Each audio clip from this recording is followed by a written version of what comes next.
Are you buying a condo or a townhouse in Metro Vancouver?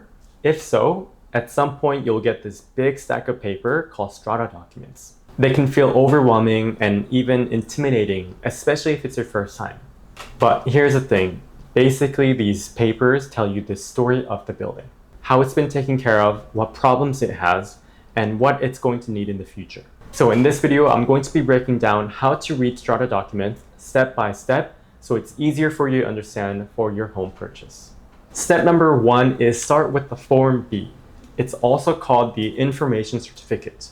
Think of the Form B as like a report card for your unit and the building. It will tell you things like how much money the building has in its savings account, also called the contingency fund, if there are any big bills coming up, called special levies, if the current owner has any money owing to the Strata Corporation, and details about your Strata fees, parking, and locker.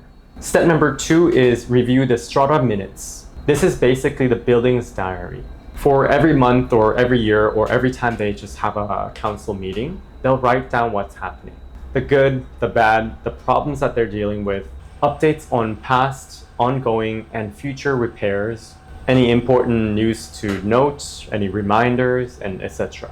So what you're looking out for is patterns. If the Strata Council minutes keeps mentioning, say, plumbing leaks, elevator breakdowns, rodent problems, disputes between owners, that usually means there's ongoing problems that can cost you money later down the line and you want to investigate further.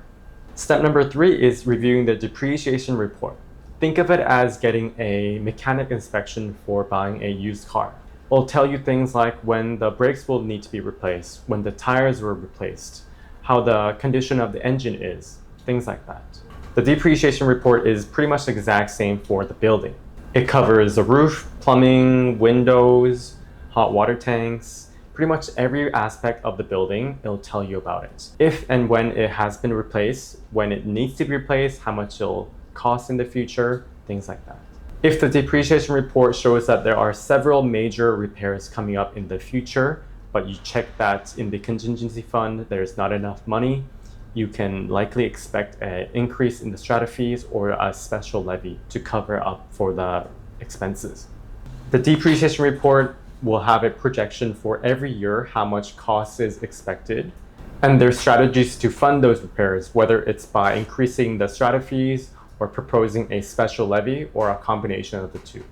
The depreciation report is one of the most important documents to read over. Step number 4 is review the bylaws and rules. Think of them as house rules of the building.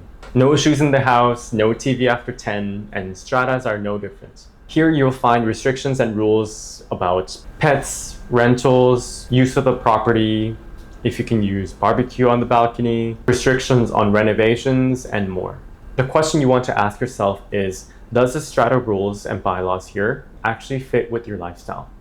For example, if you're looking for an investment to rent out, but it doesn't allow for rentals, then it's probably not the right fit. Or if you have several pets, but it only allows for one dog or one cat, again, it's not your fit.